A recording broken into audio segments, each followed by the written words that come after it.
प्यास बुझाता है। मीठा वचन तेरा भूख मिटाता है। अमर वचन तेरा प्यास बुझाता है। मीठा वचन तेरा दिव्य वचन तेरा भक्ति से सुन लूंगा। मधुर वचन तेरा दिल से मैं मानूंगा। दिल से मैं मानूंगा। আমরা প্রভু যিশুকে এই বচন হৃদয়ে স্বাগত জানাই। এখন আমাদের বাইবেল এই প্রতিষ্ঠার পরে আমাদের স্টুডেন্ট ব্লেসিং ডে উদ্বোধন করতে আমাদের প্রিয় ফাদারদের আমি আমন্ত্রণ জানাই। Please fathers come and sit in the front.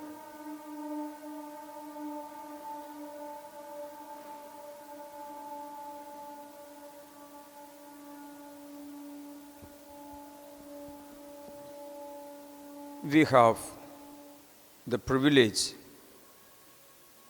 privilege of having the vice provincial, even though he doesn't appear showing the air of vice provincial, but he is a very humble priest. আমাদের এই students blessing day উদ্বোধন করতে আমাদের ভিনসেন্টাইন সমাজে vice provincial মানে বড় father আমাদের মধ্যে নিজেকে ছোট্ট করে কারো চোখে নিজেকে প্রকাশিত না করে গোপনে গোপনে তার গুরুত্বটা ডেকে রাখছে। এখন আমরা তাকে সম্মান করার জন্য আমি ফাদারকে অনুরোধ করি এই এই স্টুডেন্টস ব্লেসিং ডে যে আমরা শুরু করতে চলেছি তা উদ্বোধন করার জন্য আমরা কি করি। সর্বপ্রথমে আমরা জানি যে খ্রিস্ট যিশু বলেছেন আমি জগতের জ্যোতি। এই জগতে অনেক গুরুজনগুলো পণ্ডিতগুলো দেবতাগুলো আছে, কিন্তু তাদের কারো এমন সামর্থ্য ছিল না এই কথা বলতে আমি জগতের জ্যোতি। যারা আমার অনুসরণ করে তারা কখনো চলিবে না অন্ধকারে, তারা কখনো হচ্ছট খাবে না, জীবনের আলো পাবে। তাই সেই যীশুখ্রিস্ট এই পবিত্র বাইবেলে এ কথা জানিয়েছেন যে বাইবেল বচন আমাদের জীবনের আলো আছে। যখন আমি ফাদারকে অনুরোধ করব, ফাদারদের অনুরোধ করব এই পবিত্র অনুষ্ঠান উদ্বোধন করতে, তখন আমার মনে এই বচন আছে। বাণী এইরূপে আমরা পড়ি, সামসঙ্গীত 119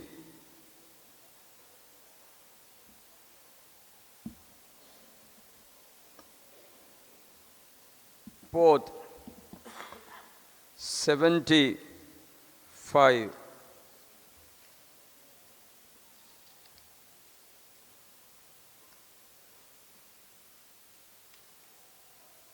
বচন এইরূপে আমরা পড়ি,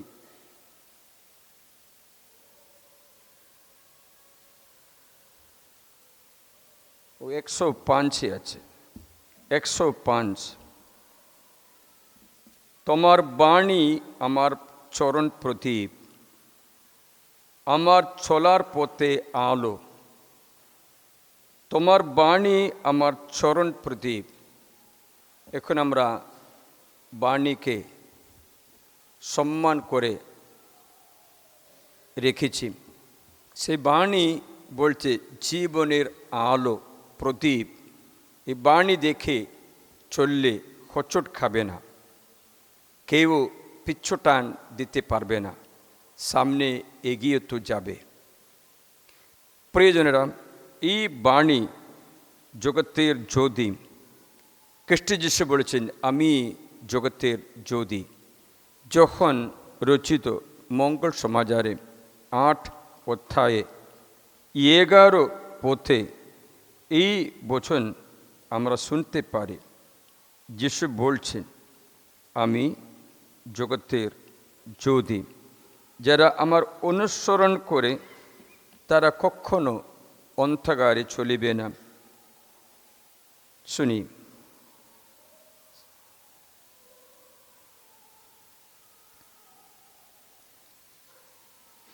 অধ্যায় 8 বচন, বাংলাতে 12। আবার যিশু তাদের উদ্দেশ্য করে বললেন, আমি জগতের আলো। যে আমার অনুসরণ করে সেই অন্ধকারে চলবে না, কিন্তু জীবনের আলো পাবে। মানে যে বাণীকে রেখেছি, এখন আলো জ্বালিয়ে বাণী বাস্তবায়িত করে জীবনের প্রদীপ। তা বাইবেলে একটা বচন আছে, বচন এই যে এক যুবক কি করে তার জীবন পবিত্র রাখতে পারে, কি করে অনুগ্রহে পথে যেতে পারে। বাইবেল বলছেন, তরুণ কীভাবে বিশুদ্ধ রাখবে নিজের পথ, সে মেনে চলুক তোমার বাণী। যদি এই বাণী যে আমরা সম্মান করেছি মেনে চলি, হে যুবক যুবতী, তুমি কখনো জীবনে পিছুটান দেবে না। এটা সত্যি, কারণ আমরা স্মরণ করছি পশ্চিমবঙ্গে আসার সময় 2006 সালে আমরা 3 জন, ফাদার ভিনসেন্ট, ফাদার চেরিয়ান এবং আমি, অন্য কিছু নিয়ে আসেনি। আমাদের হাতে শুধু বাইবেল ছিল, একটা পয়সাও হাতে করে আসেনি। চলে যাওয়ার যাত্রার টিকিট মাত্র পেলাম। তবু আজ তোমাদের চোখে যা কিছু হয়েছে রয়েছে, বাণী মেনে চলেছে বলে হয়েছে। আজ তোমরা এই মন্দিরে সমবেত হয়েছে সে একই কারণে। এক যুবক বা যুবতী কীরকম চলতে হবে বাণী মেনে চলে, তা স্মরণ করে এখন আমরা এই মোমবাতি জ্বালাবো। এই রূপে আমরা আমাদের উদ্বোধন করতে মোমবাতি জ্বালিয়ে উদ্বোধন করতে আমাদের ভাইস প্রভিন্সিয়াল ফাদার ভিনসেন্টকে আমি অনুরোধ করি, father Vincent, please bless our children by inaugurating the Students' Blessing Day by lighting the candle. I welcome you to inaugurate by lighting the candle, please, Father.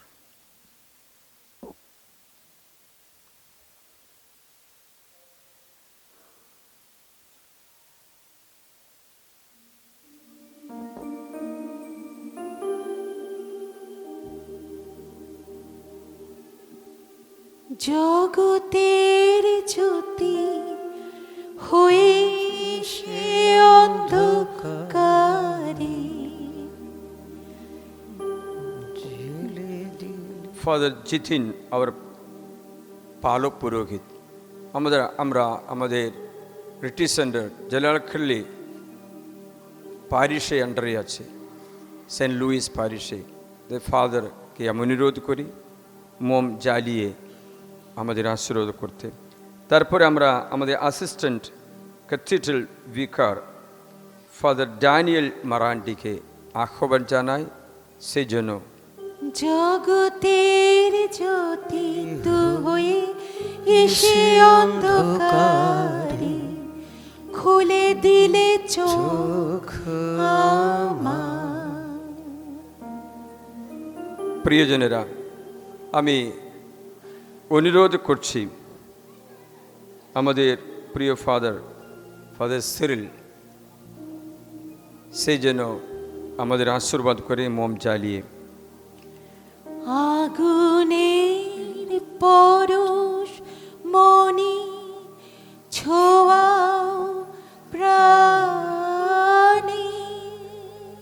আমি অনুরোধ করছি একটা টিচার, তোমাদের মধ্য থেকে ছেলে মেয়েদের শিক্ষা দেওয়া একটা টিচারকে অনুরোধ করি যেন একটা মোম জ্বালিয়ে আমাদের আশীর্বাদ করতে। এ জীবন পূর্ণ করো, এ জীবন পূর্ণ করো, এ জীবন পূর্ণ করো। ছাত্র ছাত্রীদের মধ্যে একজন যেন এসে এই দীপশিখা হাতে করে আমাদের প্রভুর কাছে আমি প্রার্থনা করি সেও প্রভুর প্রজ্ঞা লাভ করে আমাদের আশীর্বাদ করতে পারে। তুমি আলোময়, আলো দাও প্রভু আধারের করুলয়। আমরা ঈশ্বরকে ধন্যবাদ বড় হাততালি দিই।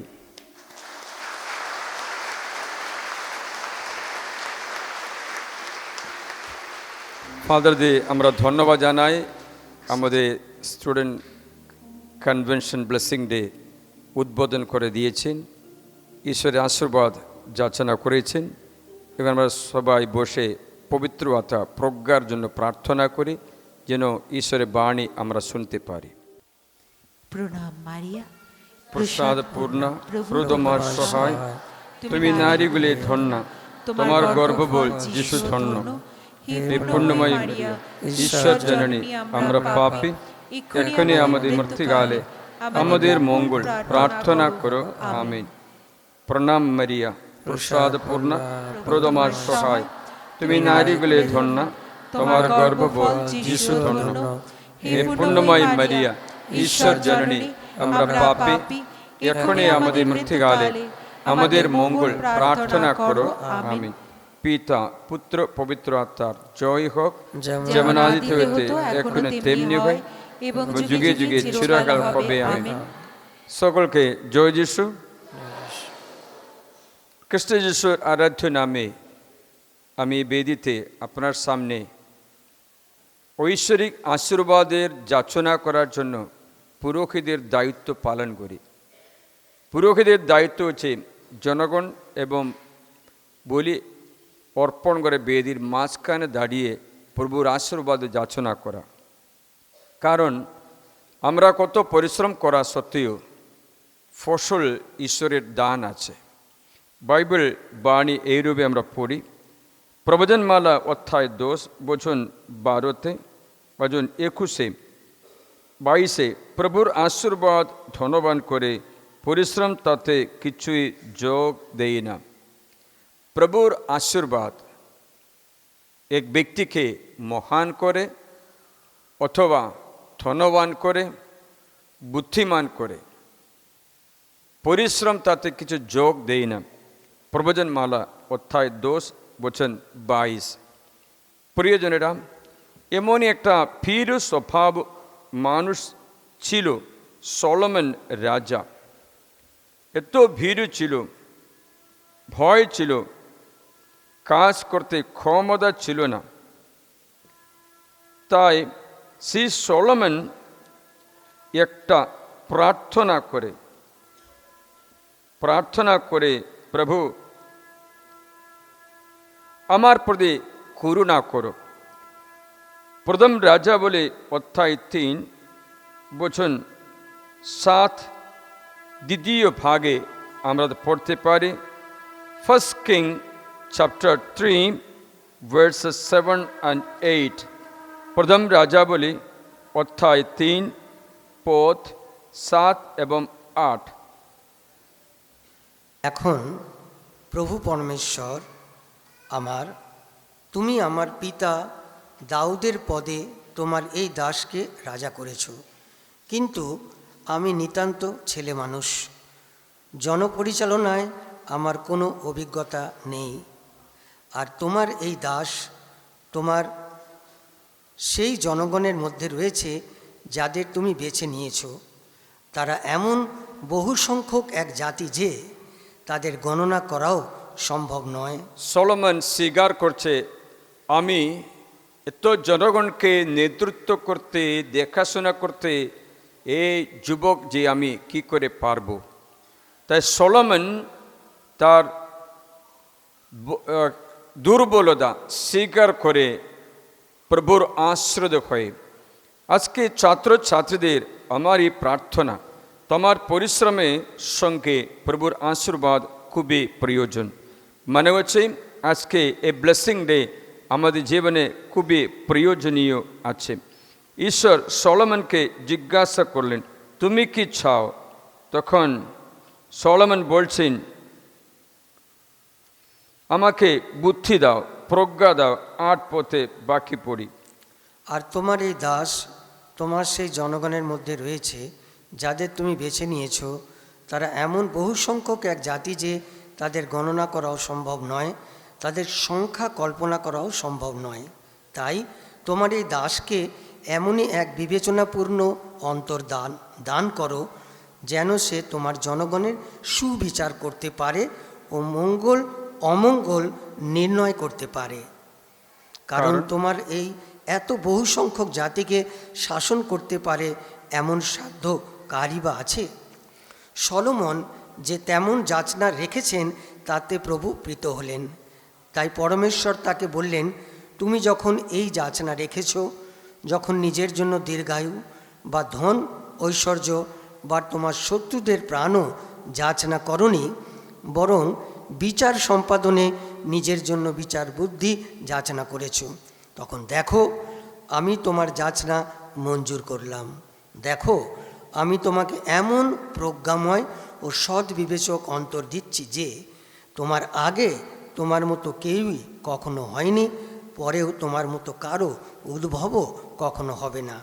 আর শুধু তা নয়, তুমি যা যাচনা করনি তাও তোমাকে মঞ্জুর করছি। এবার শ্রদ্ধা করো, প্রজ্ঞা যাচনা করলো, প্রজ্ঞা দিচ্ছে, তার সঙ্গে আর কিছু দান করে, তাটা শুনি। এমন ধন ঐশ্বর্য ও গৌরব যার সমান অন্য কোনো রাজা নেই, যার সমান অন্য কোনো রাজা নেই। সম্মান, গৌরব, অধিকার, সুবুদ্ধি সবকিছু। প্রিয় ছেলেমেয়েরা, তোমরা প্রভুর আশ্রিত হয়ে যদি আজ এই বচন অন্তরে রাখতে চেষ্টা করো, তবে তুমি যা যাচনা করোনি তাও তোমাদের দেওয়া হয়। প্রজ্ঞা সন্ধিবেচক, বিবেচনা করতে এক অন্তর, প্রজ্ঞা দান করতে। সলোমন প্রজ্ঞার জন্য প্রার্থনা করে সব কিছু পেল। সলোমনের মতো বুদ্ধিমান প্রজ্ঞা সম্পন্ন কেউই কখনো হয় না, কখনো হবেও না বলেছে। তাই একজনের ভবিষ্যৎ আশীর্বাদ, অনুগ্রহ, সম্পত্তি প্রভুর আশীর্বাদের উপর নির্ভর। তাই আজকে আমার প্রার্থনা সকল ছাত্র ছাত্রীদের, তাদের নিয়ে আসা পিতামাতা, গুরুজন, শিক্ষক শিক্ষিকা, তাদের আমার এই অনুরোধ যে আজ মাথা নত করে পবিত্র অন্তরে প্রভুর এই আশীর্বাদ গ্রহণ করুন। প্রভুর এই আশীর্বাদ গ্রহণ করতে হলে প্রিয়জন আমরা নিজেকে প্রস্তুতি করি। সলোমন কীরকম প্রস্তুতি করেছেন, বলি অর্পণ করে প্রস্তুতি করেছে। তা মাত্র না, সলোমন এই প্রার্থনা করলো, প্রভু আমাকে প্রজ্ঞা দান করো, তোমার সিংহাসনে আসীন সে প্রজ্ঞা আমাকে দান করো। তাই প্রজ্ঞা পুস্তক 9 অধ্যায়ে 4 পথে লেখা আছে, Wisdom chapter 9 verse 4, Solomon prayed, give me wisdom that sits on the throne with you. Give me wisdom, আমাকে প্রজ্ঞা দান করো। তাই প্রজ্ঞা পুস্তকে 9 অধ্যায়ে 4 পথ আমরাও করতে পারি। ডান হাত উঠিয়ে সুব্রতর পিছনে পিছনে পড়ি। সবাই ডান হাত উঠিয়ে প্রার্থনা করো। Lift your right hand, say this prayer after us. আমাকে দান করো সেই প্রজ্ঞা, আমাকে দান করো সেই প্রজ্ঞা, যা তোমার আসনে যা তোমার আসনে তোমার সঙ্গে আসীন। তোমার সঙ্গে আসীন। আমাকে দান করো সেই প্রজ্ঞা, জোরে, আমাকে দান করো সেই প্রজ্ঞা, যা তোমার আসনে যা তোমার আসনে তোমার সঙ্গে আসীন। তোমার সঙ্গে আসীন। আমাকে দান করো সেই প্রজ্ঞা, জোরে, আমাকে দান করো সেই প্রজ্ঞা, যা তোমার আসনে যা তোমার আসনে তোমার সঙ্গে আসীন। তোমার সঙ্গে আসীন। এই বচন মুখস্থ করবে। তার জন্য ছাত্র ছাত্রীদের উপলক্ষে 4টে প্রার্থনা আমি অনেক বছর আগে বানিয়েছি, প্রতি বছরে তোমাদের দান করে। বিপদ থেকে মুক্তি, যিশুর অমূল্য রক্তের প্রার্থনা, ছাত্র ছাত্রীদের স্তোত্র প্রার্থনা, ঐশ্বরিক প্রজ্ঞার জন্য প্রার্থনা এবং নির্ভয়ে পরীক্ষা লিখবার জন্য প্রার্থনা। এসবটা তোমরা একসাথে করে ক্লান্ত করতে হবে না, অল্প অল্প করে অন্তত এক ছোট্ট প্রার্থনা, এর মধ্য থেকে একটাই প্রার্থনা, একটাই বচন যদি মুখস্থ করতে পারো তাই করো। যদি পুরাটা করতে পারলে ভালো, যদি পারছে না তাহলে একটা প্রার্থনা, প্রভু আমাকে প্রজ্ঞা দাও। কমসে কম এই প্রার্থনা করনা আচ্ছা है, প্রভু আমাকে প্রজ্ঞা দাও, এটা মুখস্থ করে করতে পারবো। কিন্তু প্রিয়জন, এখন ছেলেমেয়েরা আমার কান দিয়ে আমার কথা শুনবে। প্রিয়জন, এই প্রজ্ঞা ঈশ্বর রাখতে চায় আপনাদের শরীরের মধ্যে, আপনাদের আত্মার অন্তরে, আপনার প্রাণের মধ্যে। কোথাও বাইরে রাখলে কেউ চুরি করবে, কেউ নিয়ে যাবে। তাই সবচেয়ে মহত্বপূর্ণ মূল্যবান জিনিস আমরা তালাবদ্ধ রাখি, চুরি না করে।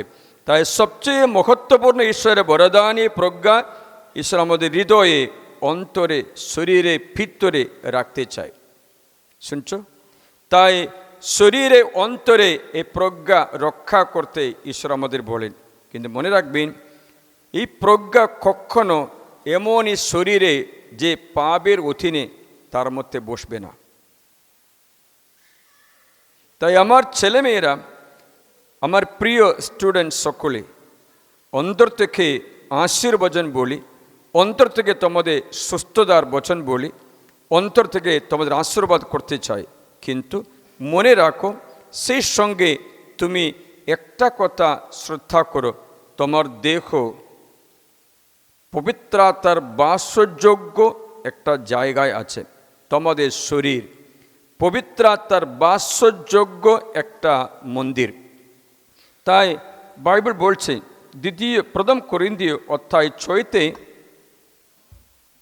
6 বচন 19 এবং 20 আমরা পড়ে শুনি। 6 অধ্যায় 19 এবং 20।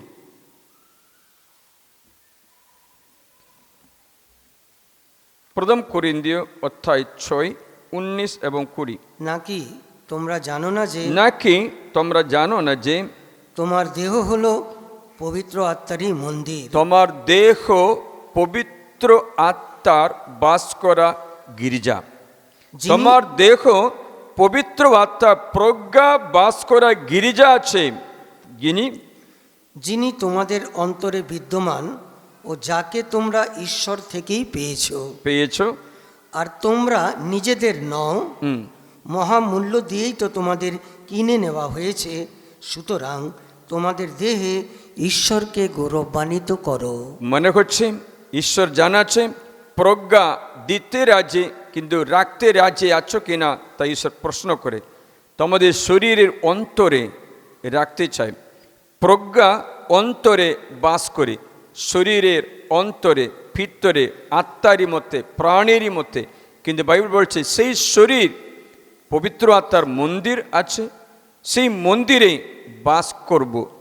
কিন্তু প্রজ্ঞা পুস্তক 1 অধ্যায়ে 4 পদ বলছে, প্রজ্ঞা অধ্যায় 1 বচন 4, উইজডম চ্যাপ্টার 1 ভার্স 4, যে শরীরের মধ্যে পাপ নিখিত আছে সেখানে প্রজ্ঞা বসতি করতে পারিবে না। প্রজ্ঞা অপকর্মার প্রাণে কখনো বলো। প্রবেশ করবে না, প্রজ্ঞা অপকর্মার প্রাণে কখনো প্রবেশ করবে না। করবেন না, পাপের অধীন দেহের মধ্যেও পাপের অধীন দেহের মধ্যে কখনো বসতি করবে না। কখনো বসতি করবে না। বাইবেল বলছেন শরীরের মধ্যে রাখবো, আত্মা নাইলে কে চুরি করবে, কিন্তু পবিত্রতা বলছে পাপের অধীনে দেহের মধ্যে ও বাস করবে না। প্রিয়জন, প্রজ্ঞা বিনা আপনি কিছু পেতে পারবে না। এই প্রজ্ঞা ঈশ্বর ফ্রি দান করে। প্রজ্ঞা রাখা আমাদের শরীরের মধ্যে আছে, কিন্তু শরীরের মধ্যে যদি পাপ থাকলে প্রজ্ঞা সেখান থেকে চলে যায়। তার জন্য বাইবেল বলছে প্রজ্ঞা অপকর্মার প্রাণে কখনো প্রবেশ করবে না, পাপের অধীন দেহের মধ্যেও কখনো বসতি করবে না। তা দেখো আমাকে, তোমার জীবনে হে ছেলে মেয়েরা, এই তরুণ বয়সে তোমার একটা প্রলোভন হবে যেন তোমার শরীর অপবিত্র করতে, তোমার শরীর ঈশ্বর থেকে আলাদা করতে অনেক ছেলেমেয়েরা প্রলোভনে পড়ে। তার জন্য পড়াশোনা করতে পিতামাতা অনেক পরিশ্রম করা সত্ত্বেও ভালো পড়াশোনা করতে পারছে না। টিউশন টিচার থাকা সত্ত্বেও ক্লাসের পরে টিউশনও আছে, তবেও প্রজ্ঞা নেই। কারণ তোমাদের মধ্যে তোমাদের বিনাশ করা শয়তান তোমাদের মধ্যে রয়েছে। আজকে অনেক ছেলে মেয়েরা mobile phone, internet, WhatsApp, Twitter, Instagram সব কিছু দিয়ে বেশি সময় কাটায়। বলছে বাবা মাকে আমি পড়াবার জন্য মোবাইল দরকার, কিন্তু পড়াবার জন্য নয়, বেশি সময়ে অন্য কিছুর জন্য সময় নষ্ট করে। আমার কাছে কত পিতামাতার এসে চোখের জল ফেলে বলছে আমার ছেলে মেয়ে পড়াশোনা করছে না। কয়েকদিন আগে বললো পরীক্ষা লিখতে যাবে না বলেছে ছেলে, কষ্ট করে পড়াশোনা করেছে, এদিক ওদিক ভিক্ষা মেঙ্গে চাইয়ে ওদের ঘরে দাসের কাজ করে মা মেয়েকে পড়ায়। মেয়ে বলছে এখন পড়বো না।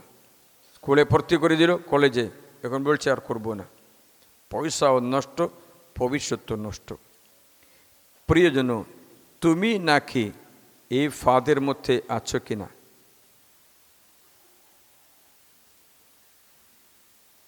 बाइबल বলছে बुरी संगति अच्छा चरित्र भ्रष्ट करता है, bad friendship corrupts good person's life. খারাপ বন্ধুত্ব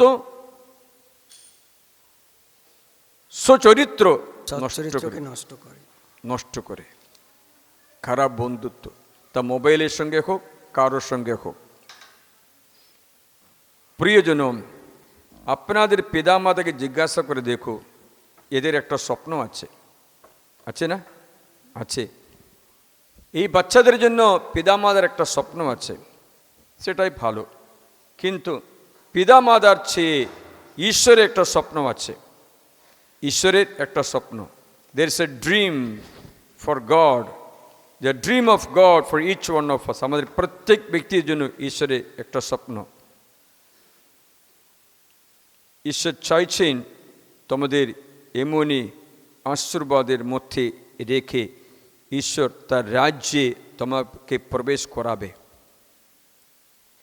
বাইবেল বলছে হে তরুণ, হে তরুণী, যৌবন কাল থেকে তোমার স্রষ্টার কথা স্মরণ করো। Remember your creator, remember your creator from the very young age. ছোট্টবেলা থেকে পরমেশ্বরকে স্মরণ করো, ঈশ্বর ভয়ে জীবনযাপন করো।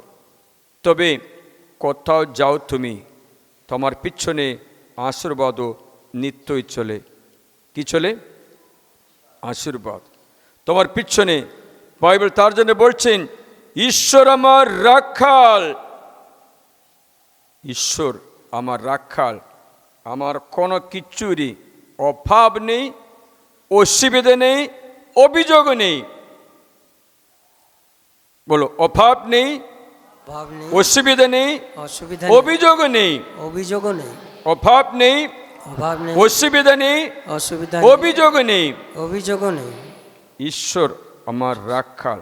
বাইবেল বলছে, তোমার অনুগ্রহ আমার নিত্য সহচর।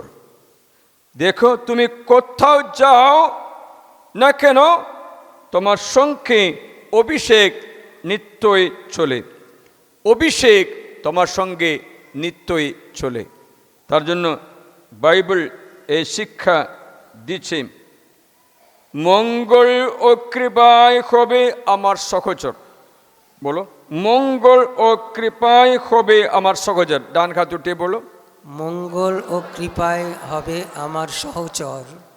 কখন জানো? ঈশ্বর আপনার অনুগামী সহযাত্রী, ঈশ্বরের সান্নিধ্য আপনাদের সঙ্গে থাকে, তখন মঙ্গল এবং কৃপা, এই দুটোই নিত্যই চলে।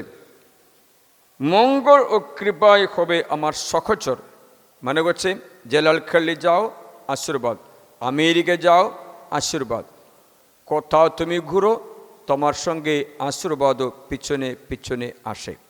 এই বাইবেলে একটা দাদার কথা বলছে, তার নাম হচ্ছে জোসেফ। বাড়িতে থাকার সময় প্রচুর আশীর্বাদ, তাই পিতা তাকে একটা জব্বা বানিয়ে দিল পুরস্কার রূপে। ভাইদের মধ্যেও অনেক শ্রেষ্ঠ স্থান পেল। ভাইরা তাকে ঘৃণা করে তাকে মেরে ফেলার জন্য চেষ্টা করে পারছে না বলে তার কাপড় খুলে ফেলে তাকে একটা বড় কুয়োতে ফেলে দিল, যেন ডুবে গিয়ে মরে যায়। পর আমরা বলবো কোনো বন্যজন্তু তাকে গ্রাস করেছে, অথবা কুয়োতে পড়ে কাদার মধ্যে ডুবে মরে যায়, আমরা তার আর দেখা না পাই। ঈশ্বর জোসেফের সঙ্গে ছিলেন। কুয়োতে জল সঙ্গে সঙ্গে শুকিয়ে দিল। জোসেফকে পড়ার সময় কুয়োতে জল ছিল, পড়ার পর দেখলো কুয়োতে জল আর নেই, ডুবাতে পারছে না। সেখানে জোসেফ ঈশ্বরকে স্মরণ করে, তখন ঈশ্বর একটা দড়ি তার নামিয়ে দিল। এই দড়িতে ধরে উপরে আসলো। তখন ভাইয়েরা দেখলো উপরে আসছে, তারা বললো এটা দেখেন রাখলে হবে না, তাহলে বিক্রি করে দিই বলে তাকে বিক্রি করলো, ইসমাইলীদের কাছে বিক্রি করে দিল। ঈশ্বর বলেছেন, জোসেফ আমি তোমার সঙ্গে। তো জোসেফ সঙ্গে ঈশ্বর পথ চলে চলে মিশর দেশে চলে আসলো। মিশর দেশে সেখানে জোসেফকে পটিফার নামে এক উচ্চ কর্মচারী, ফারাওর উচ্চ কর্মচারী কিনল। জোসেফের সঙ্গে যিশু পটিফারের বাড়িতে। বাইবেল বলছেন, পটিফার দেখতে পেয়েছে জোসেফের সঙ্গে ঈশ্বর আছে, যা কিছু জোসেফ করে সে সব কিছু মঙ্গল হয়ে যায়। যা কিছু জোসেফ করে সে সব কিছু মঙ্গল হয়ে যায়, আশীর্বাদ হয়ে যায়। তার জন্য আদি পুস্তকে 39 অধ্যায়ে পদসংখ্যা 3 থেকে 2 থেকে আছে, প্রভু জোসেফের সঙ্গে সঙ্গে ছিলেন, আর তিনি যাই কিছু করতেন তাতে সফল হতেন। তিনি তার মিশরীয় মনিবের ঘরে থাকতেন। আর যখন তার মনিব দেখতে পেলেন যে প্রভু তার সঙ্গে সঙ্গে আছেন এবং তিনি যা কিছু করেন প্রভু তার হাতে তা সফল করছেন। কে দেখতে পেয়েছে? পটিফার বিজাতীয় ব্যক্তি দেখতে পাচ্ছে আপনার সঙ্গে ঈশ্বর আছে।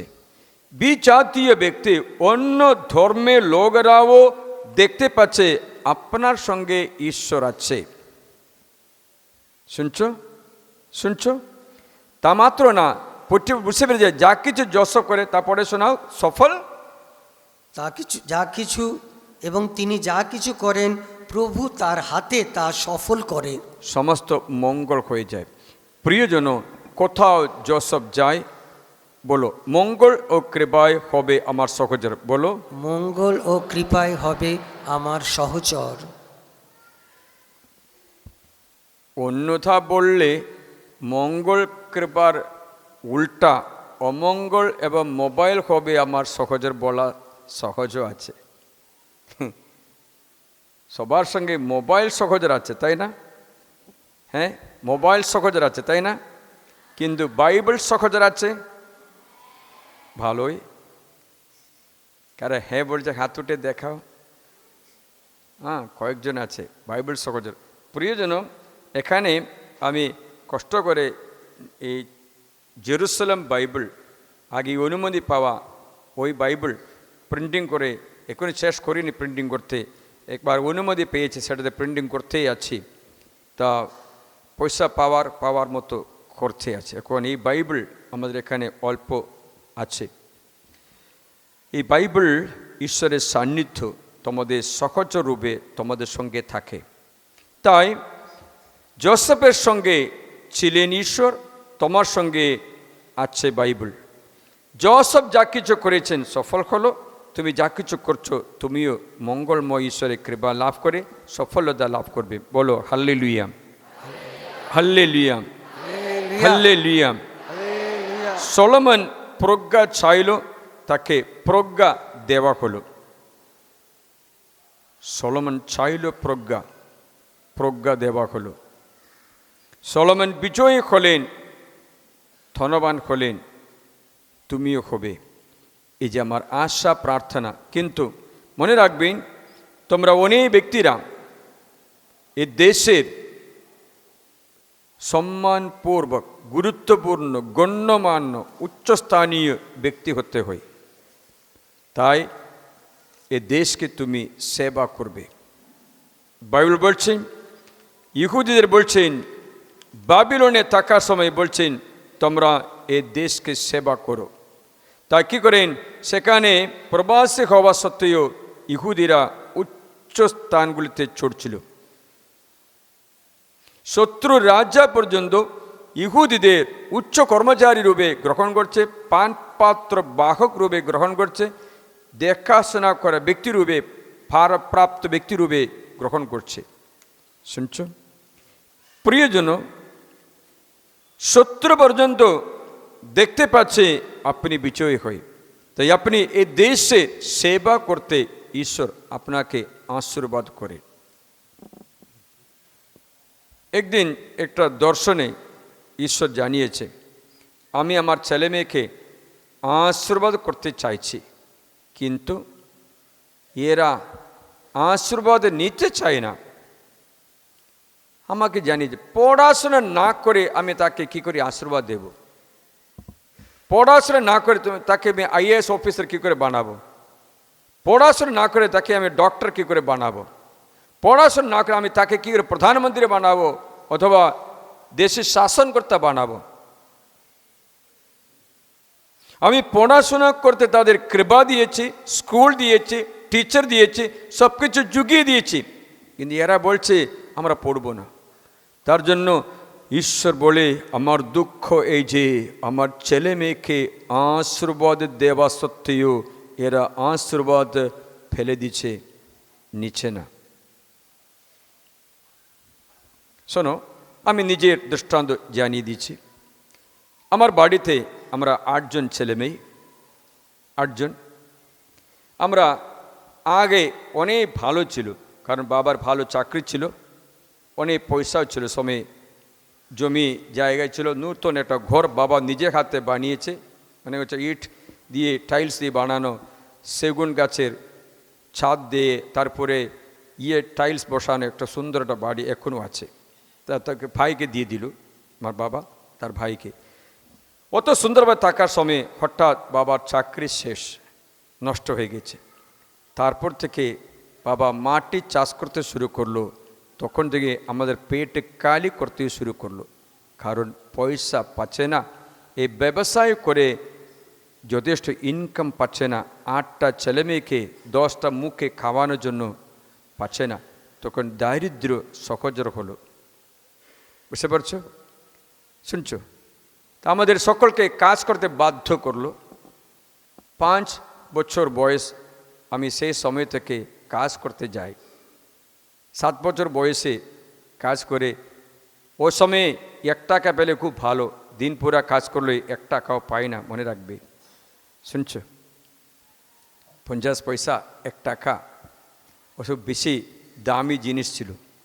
যাই হোক, কাজ করে তখন আমি প্রভুকে বললাম, প্রভু পড়াশোনা করতে ইচ্ছা আছে, কিন্তু পরিস্থিতি কাজ করতেই আছে। প্রভু বলেছেন তোমাকে সাহায্য করব। তাই আমি লুকিয়ে লুকিয়ে পড়াশোনা করছি।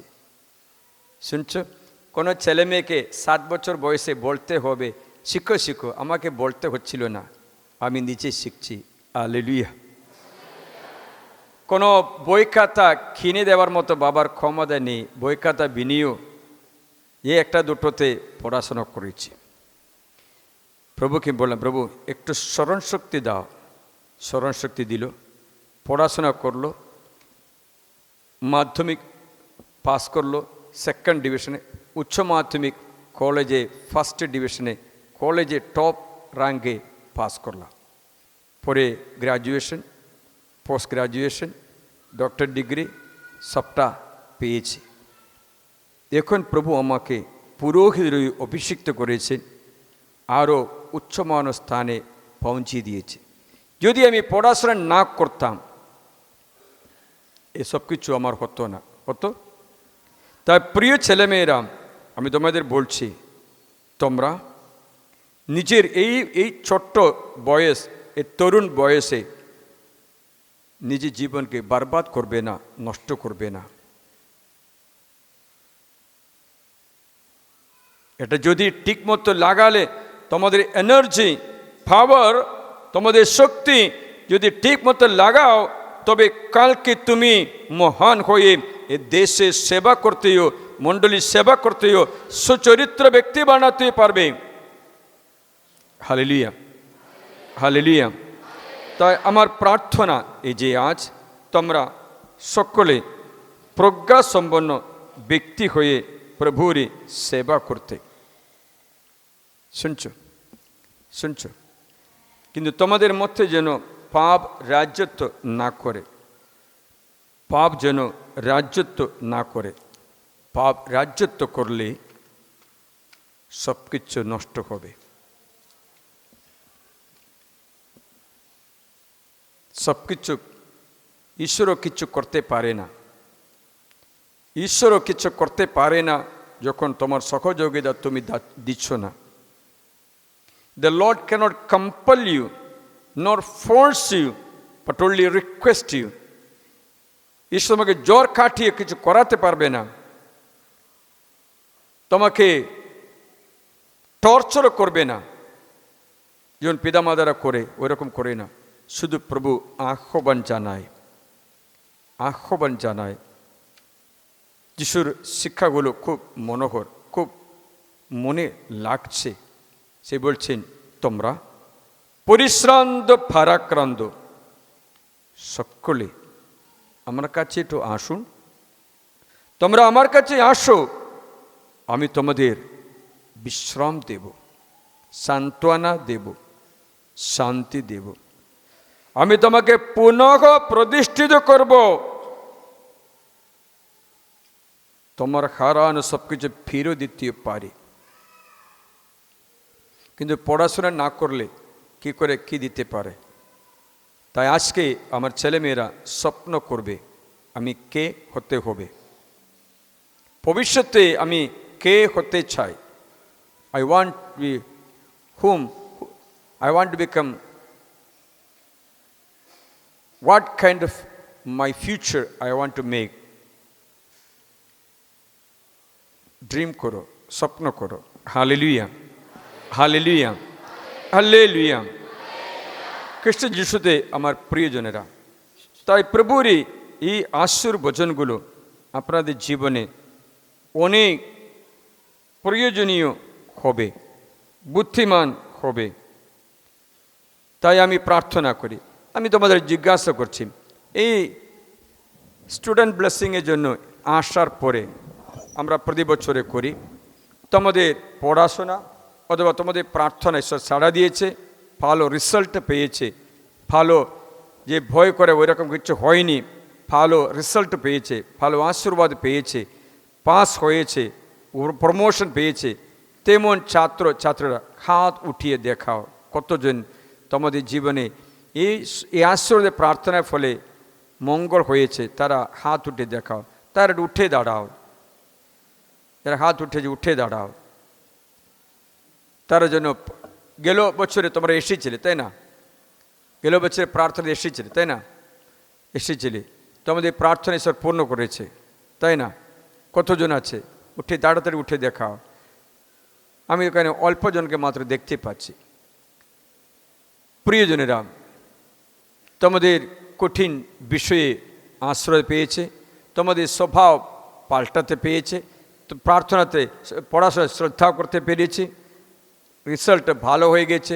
খারাপ ছিল কিন্তু আশীষ প্রার্থনায় ভালো হয়ে গেছে। তেমন ব্যক্তিরা প্রভুর কাছে একটু উঠে দাঁড়িয়ে প্রমাণ করি তাদের আশীর্বাদের জন্য। আমি দেখতে পাচ্ছি এখানে কয়েকজন মেয়েদের, এক দুই ছেলেদেরও দেখতে পাচ্ছি। Hallelujah, hallelujah. জোরে হাততালি ঈশ্বরকে ধন্যবাদ জানাও।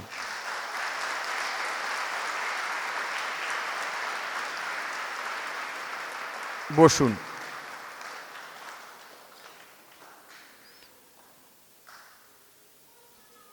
আজ থেকে আমার প্রার্থনা এই যে, প্রিয়জন, আশীষ ঈশ্বর তার বচনের মধ্যে লুকিয়ে রেখেছে।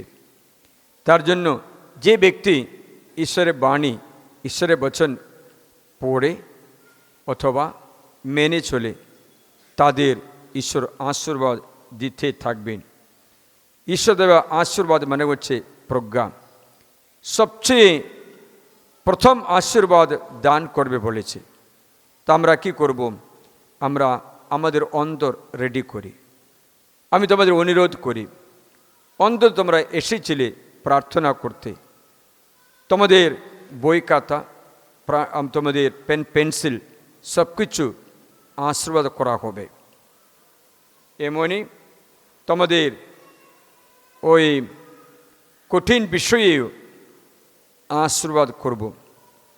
তোমাদের স্কুল, তোমাদের দেখাশোনা করা টিচার, তাদেরও আশীর্বাদ করছে।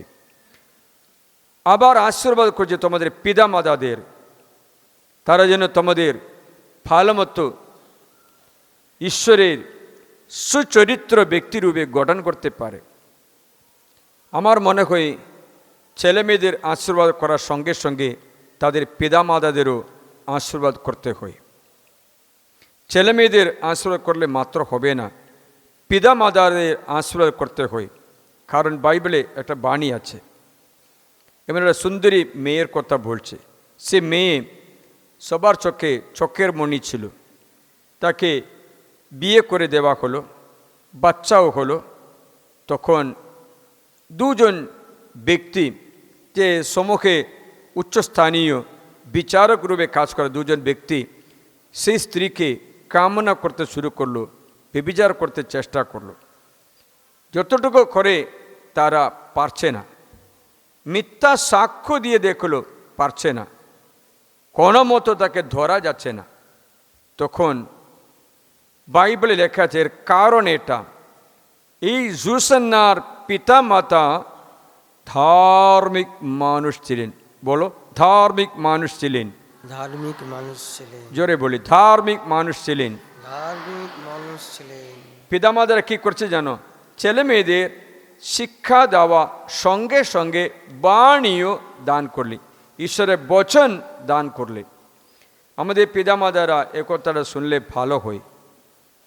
তোমাদের ছেলে মেয়েকে শিক্ষা দেওয়ার সঙ্গে সঙ্গে ছেলে মেয়েদের চরিত্র গঠন করার জন্য বচনও দেবে। দানিয়েল গ্রন্থ 13 অধ্যায়ে 1 থেকে 4 পর্যন্ত বচন। বাবিলনে জোয়াকিম নামে একজন লোক বাস করতেন। তিনি একজন স্ত্রীলোককে বিবাহ করেছিলেন যার নাম সুজান্না। এই সুজান্না ছিলেন হিলকিয়ার কন্যা। তিনি ছিলেন পরম সুন্দরী এক প্রভুভীরু এক নারী। তার পিতামাতা ধার্মিক মানুষ ছিলেন, কন্যাটিকে তারা মোশির বিধান অনুসারে গড়ে তুলেছিলেন। শোনো, এটা গুরুত্বপূর্ণ। জোয়াকিম খুবই ধনী মানুষ, কিন্তু সুসন্না ঈশ্বর ভীরু মানুষ। ঈশ্বর ভীরু মানুষ হওয়ার কারণ পিতামাতা ভালোই ছিলেন, ধার্মিক ছিলেন। যদি পিতামাতা ঈশ্বর ভীরু হয়, ছেলে মেয়ে ভালো পথে চলবে, মোটামুটি গ্যারান্টি দিতে পারবো। পিতামাতারা যদি ধার্মিক থাকে, ঈশ্বর ভীরু থাকে, ছেলে মেয়ে ভালো থাকবে, স্বাভাবিক তারা তাদের বিশ্বাস অনুসারে গঠন করবে। তাই এই রিট্রিটে, এই আশীর্বাদ প্রার্থনায় আমি আরও আশীর্বাদ করতে চাই পিতামাতাদের। তারা যেন প্রভু ভীরু একজন, ঈশ্বর ভীরু একজন যেন হতে পারে। ঈশ্বর ভীরু একজন হওয়া তার ছেলে মেয়েকে মসির নিয়ম মানে বাইবেল অনুসারে গঠন করে, বাইবেল অনুসারে শিক্ষা দেয়, বাইবেল শিক্ষা দিয়ে মানুষ করে। তাই পিতামাতা যদি ধার্মিক, ছেলেমেয়েরাও ভালো হবে। আমার পিতামাতা বাবা এখনো বেঁচে আছে, ধার্মিক মানুষ, মানে পাক্কা ধার্মিক। এমনই ঠিক শিক্ষায় মানুষ করে দিয়েছে। প্রিয়জন, পিতামাতারা একটা কথা শ্রদ্ধা করবেন। গতকাল ও আগেও অনেকবার অনেক ব্যক্তিরা আমার কাছে এসে তার ছেলে বা মেয়ের জন্য প্রার্থনা করতে বলছেন। তখন আমি সকলকে জিজ্ঞাসা করছি, একটা বোঝেন কত ছেলে মেয়ে আছে? একটাই ফাদার, একটাই বা দুটো। তখন আমি বললাম, তুমি আশীর্বাদের দরজা এখন বন্ধ করেছ কেন? আশীর্বাদের দরজা বন্ধ করলে আশীর্বাদ বন্ধ হয়ে যায়। প্রভুর আশীর্বাদ বলছে, ফলবান হো, ফল ধরো, বংশবৃদ্ধি করো, পৃথিবী ভরিয়ে তোলো, তা বশীভূত করো। আজ সকালেও আমার কাছে বাবা মা মেয়েকে নিয়ে আসলো। একই প্রশ্ন জিজ্ঞাসা করলাম, কোথায় তোমার ভাই, কোথায় তোমার বোন? নেই। তুই কার সাথে এটা ভাইয়ের স্নেহ, বোনের স্নেহ পাবে? নিজে গর্ভজাত সন্তানের মতো কারো ভাই বোন হবে না। সহ উদরই মতো অন্য কারো গর্ভ ধারণ করে ছেলেও মেয়েও হবে না। প্রিয়জন, আজকে অনেক ব্যক্তিদের অনুগ্রহ বঞ্চিত হবার কারণ ওদের পরিবারে ভাই বোনের অভাব আছে।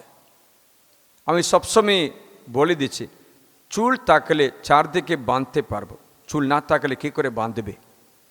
তোমার বাড়িতে সন্তান সন্দেহ থাকলে ঈশ্বর চারদিক দিয়ে আশীর্বাদ দিতে পারবো, চারদিক দিয়ে আশীর্বাদ আসবে। সব আশীর্বাদ একটা ব্যক্তি দ্বারা হবে না, কারণ একই ব্যক্তিকে এক একটা কৃপা ঈশ্বর দান করে। বাসালাল নামে একজনকে ঈশ্বর প্রজ্ঞা দান করলো যে কাঠমিস্ত্রি এবং রাজমিস্ত্রি কাজ করতে, কিন্তু পড়াশোনা কৃপা দেয়নি। মুশিকে নেতৃত্ব করতে কৃপা দিল, সাথে পলকে প্রজ্ঞা দিল, সলোমনকে প্রজ্ঞা দিল, কারিশমাটিক বরদানগুলো দিল। মানে এক একজনকে ঈশ্বর দেওয়া বরদান আলাদা। তা তোমার ঘরে বিভিন্ন বরদানের উপকার দরকার আছে, কিন্তু কি হচ্ছে, তুমি একটাই মাত্র নিলে, বাকিটা না নিলে আগে বাড়াতে পারবে না, কষ্ট হবে। এই গাছের সমস্ত সার দিয়েছে কিন্তু জল দেয় না, বাড়বে কিনা বলো? বাড়বে না। একটা গাছকে সবটা খেটে দাও, জলে মতো মাত্র রাখো, বেঁচে থাকবে কিন্তু বাড়বে না, গজবে না, ফল দেবে না, কারণ জলের মতো সব কিছু পাওয়া যায় না। মানে হচ্ছে সব কিছু দিলেও জল যদি না দেই ফসল কাটতে পারবে না। তেমনি সব কিছু দেওয়া সত্ত্বেও যদি ভাই বোন যদি না থাকে, যদি সেই ঘরের আশীর্বাদ দেওয়া সন্তান যদি না থাকে, অসুবিধা হতে পারবে। তাই ছেলেমেয়েরা কালকে তোমরা যখন পিতামাতা হবে, বিবাহ জীবনে প্রবেশ করবে, প্রথমে ভালো পড়াশোনা করে এই বচন স্মরণে রাখবে, ফাদার জর্জ বলেছে চুল থাকলে চারদিকে বাঁধতে পারবে, না থাকলে বাঁধা যাবে না। বাচ্চাগুলো থাকলে চারদিকে আশীর্বাদ হবে, কম থাকলে আশীর্বাদ বন্ধ করতেও পারে। যাই হোক, অনেক সমস্যাগুলো সেখানে আছে। কিন্তু আমার এই প্রার্থনা আজকে পিতামাতার জন্য ধার্মিক থাকে, তার ছেলেমেয়েকে প্রভুর ভয়ে প্রভুর শিক্ষায় মানুষ করতে পারে। সুসানাকে মানুষ করলেন, তাদের বাইবেল এটা বানিয়েছে ছেলেমেয়েকে ছোট্টবেলায় স্তন্যবায় বাচ্চাকে দুধের সঙ্গে ভোজনও দাও। বাইবেল বলছে স্তন্যবায় বাচ্চাকে দুধের সঙ্গে ভোজনও দাও, দুধের সঙ্গে ভোজনও দাও, যেন সেই বাচ্চা মঙ্গলময় একটা বাচ্চা হতে পারে। প্রবচনমালা অধ্যায় 22:6 পথে লেখা আছে, প্রবচনমালা অধ্যায় 22:6 পথে বাচ্চাকে দেখাশোনা করার সঙ্গে সঙ্গে সত্য জানিয়ে দাও, তবে বার্ধক্যকাল পর্যন্ত সেটা দেখে কখনো সরে যাবে না। বালককে যে পথে চলতে হবে, যে পথে চলতে হবে সেই পথে তাকে দীক্ষিত করো, সেই পথে তাকে দীক্ষিত করো। বার্ধক্যকালেও সে তা ছাড়বে না, বার্ধক্যকালও সে তা ছাড়বে না। মানে হচ্ছে ছেলে মেয়েকে এই শিক্ষা দিও যে তারা ঈশ্বরের বাণীতে উদ্বুদ্ধ হয়ে যায়, তাহলে মরণ পর্যন্ত আশীর্বাদ তোমার সঙ্গে। হালেলুয়া! মরণ পর্যন্ত আশীর্বাদ তোমার সঙ্গে, কৃপা এবং অনুগ্রহ তোমার সহচর, মঙ্গল মানে আর্থিক অনুগ্রহ, কৃপা মানে ঈশ্বর তোমার সহচর, তোমার সঙ্গে বাহার লক্ষ্যে। মানে হচ্ছে এই ছোট্টবেলায় যে আমি এখন যা দিচ্ছি, আমি ডিল মারি আগে 100 বছর সামনে দেখে এই বাচ্চাদের আমি গঠন করতে চাই, বা 400 বছর আগে দেখে তোমাদের বংশ 400 বছরের জন্য এখন আমি বীজ বুনি। যদি আমি বাইবেল এই স্টুডেন্ট ব্লেসিং সম্মেলন আয়োজন করছি, আমার উদ্দেশ্য 400 বছরের জন্য আজকে বীজ বুনি, 1000 বছরের জন্য আজকে আমি বচনের বীজ বুনি। এই বচন তোমার অন্তরে গোছলে 1000 বছর তোমার মঙ্গল থাকতে পারবে, 1000 বছরও তোমার মঙ্গল করতে পারবে। তা প্রিয়জন, আজ কাল জন্য মাত্র পরিশ্রম করবে না, তেমন ব্যক্তি আজ কালের জন্য পরিশ্রম করা ব্যক্তি খাদ্য খাওয়ার ব্যক্তির মতো হবে, খেয়েছে তাও শেষ হয়ে গেছে, আর নেই, কালকের জন্য কিছু নেই। কিন্তু বুদ্ধিমান ব্যক্তি, প্রজ্ঞাসম্পন্ন ব্যক্তি কি করবে? 1000 বছর বা 400 বছর আগে দেখে এখন থেকে বীজ বুনতে শুরু করবে। আজ আমি বচনের বীজ বুনি, আমার ছেলে মেয়েদের অন্তরে এই বচনের বীজ বুনি, যেন কাল আমি দেখতে পাই আমার চোখে ফসল পাবো। লেখা আছে মালয়ালা ভাষায় একটা প্রবচন, ছোট্টবেলায় গাছ পুঁতলে বার্ধক্যকালে বিনা পরিশ্রমে ফসল খেতে পারবে। বার্ধক্যকালে বিনা পরিশ্রমে ফসল কাটবে, কিন্তু বীজ বোনার সময় ছোট্টবেলায়। এক্ষুনি বীজ বুনলে তোমার বয়স আমার মতো বয়স, দাড়ি যদি পেকে যায়, চুল যদি পেকে যায়, দেখতে পাবে তোমার বংশ আশীর্বাদের বংশ, তোমার বংশ ঈশ্বর ভীরু বংশ। এ বলার কারণ, আমি একটা বই কিনলাম, ওই কিতাবে লেখা আছে দুটো পরিবারে দুটো বংশের কথা। হ্যাঁ, আমেরিকা দেশে থাকা দুটো বংশ, একটা আশীর্বাদের বংশ, ঈশ্বর ভীরু বংশ, আর একটা নাস্তিক বা ঈশ্বর ভয় নেই তেমন একটা বংশ। You can buy this book, breaking the generational curses, বংশ পরম্পরা অভিশাপ কাটতে প্রার্থনা বলে একটা বই, ইংলিশে ব্রেকিং দ্য জেনারেশনাল কার্সেস। সেখানে এই দুটো পরিবারে একজন পড়াশোনা করছে, মানে হচ্ছে নিরীক্ষা করছে, লিখলো বইতে, একটা পরিবার ঈশ্বর ভয়, সেই পরিবারে 1400 বছরের মধ্যে 4 পুরুষের মধ্যে 1000 বা 900 নাকি সন্তান সন্ততি জন্ম হয়েছে। হ্যাঁ, এর মধ্যে এক US ভাইস প্রেসিডেন্ট হয়েছে, সেনেটর হয়েছে, 100 মিশনারি হয়েছে, 100 বেশি বিচারক হয়েছে, উকিল হয়েছে, শিক্ষক হয়েছে। অনেক ব্যক্তিরা ধন সম্পত্তিতে একদম টপ লেভেলে এসেছে। এই বইটা আপনি পড়বে। এরা ঈশ্বর ভীরু, প্রার্থনার মানুষ, তাদের বংশ আশীর্বাদ। গভর্নমেন্টে কোনো খরচা নেই এদের দেখাশোনা করতে। একই রূপে আর একটা পরিবার, নাস্তিক পরিবার, খাওয়া দাওয়া করে আমোদ প্রমোদে আজকের জন্য পরিশ্রম করা পরিবার। সেই পরিবারে এই বছরের মধ্যে ওরা ম্যাক্সিমাম জনসংখ্যা 500 সন্তান নাকি হয়েছিল। তার মধ্যে অর্ধেকটা গরিব হয়ে গেছে, একদম গরিব।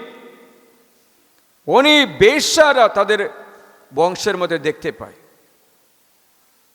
মানসিক রোগীরাও।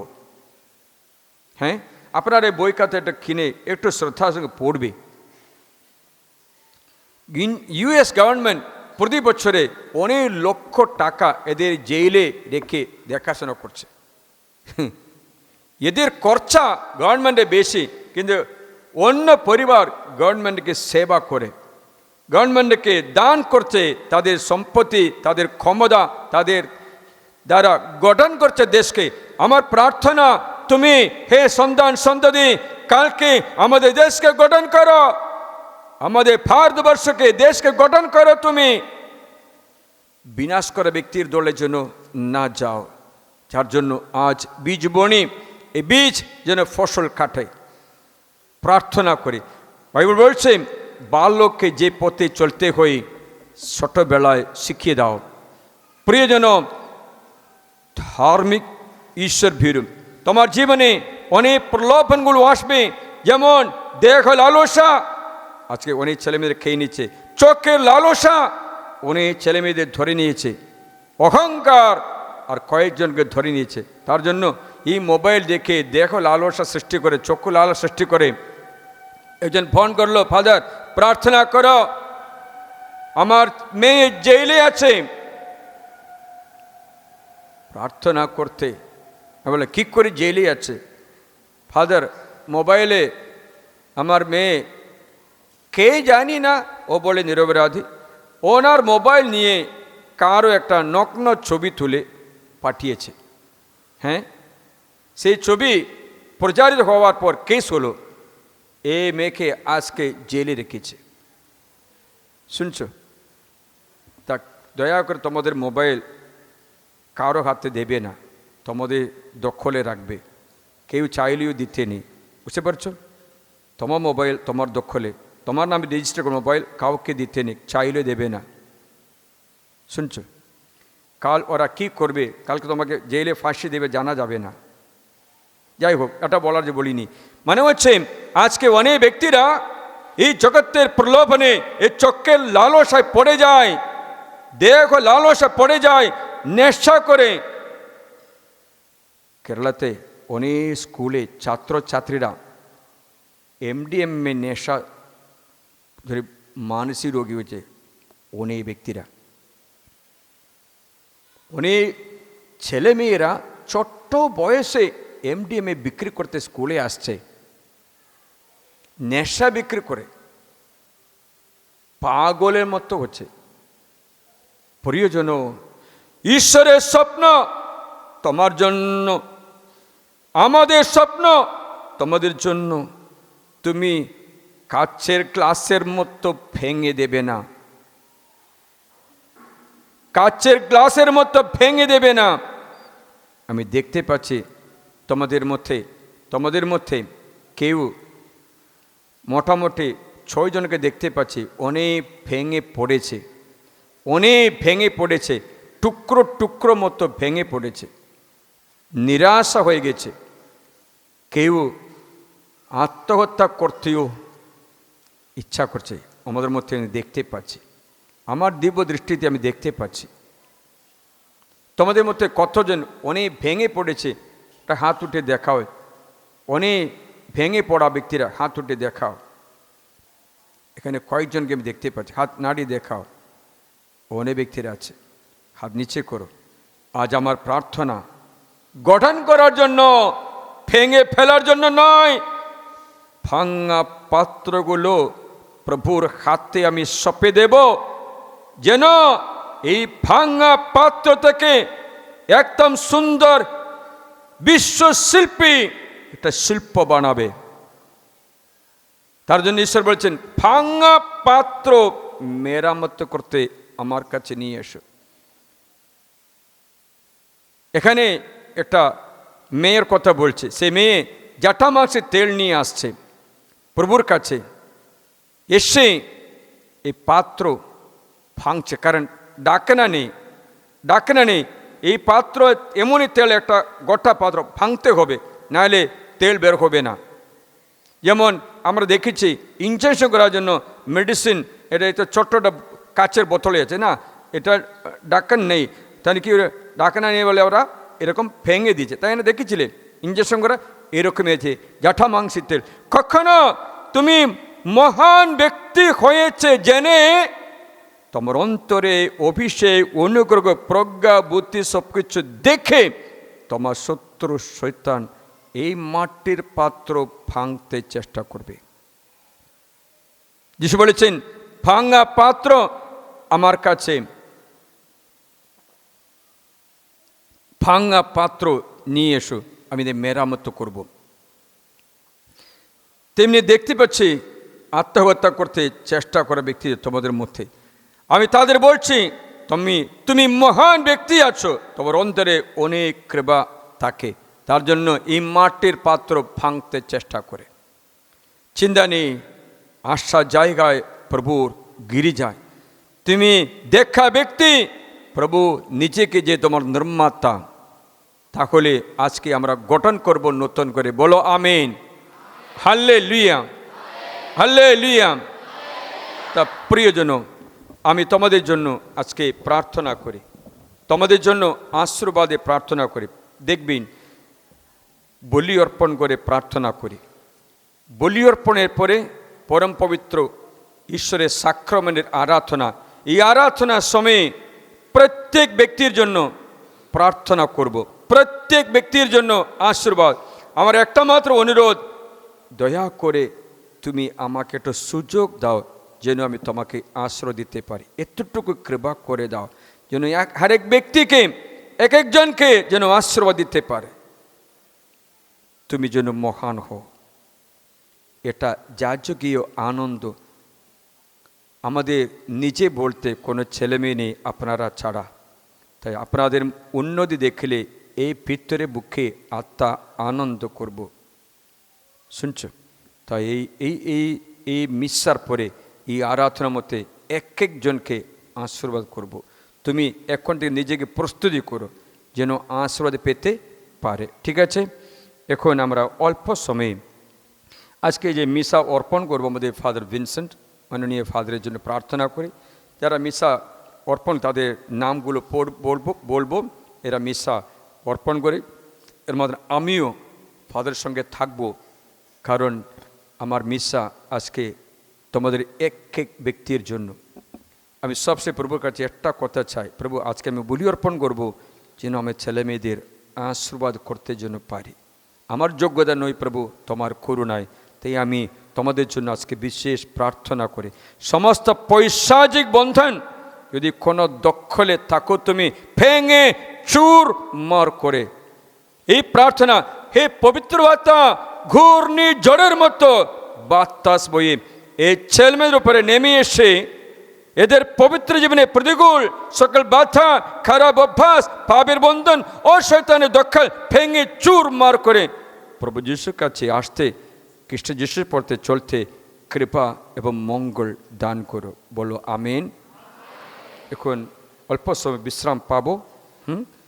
যদি অবশ্যই বাথরুম যেতে চাইলে বিশ্রাম পাবো। এই সময় আমরা মিশার নিবেদনগুলো পড়ে তোমাদের জন্য বিশেষ প্রার্থনা করি, ঠিক আছে?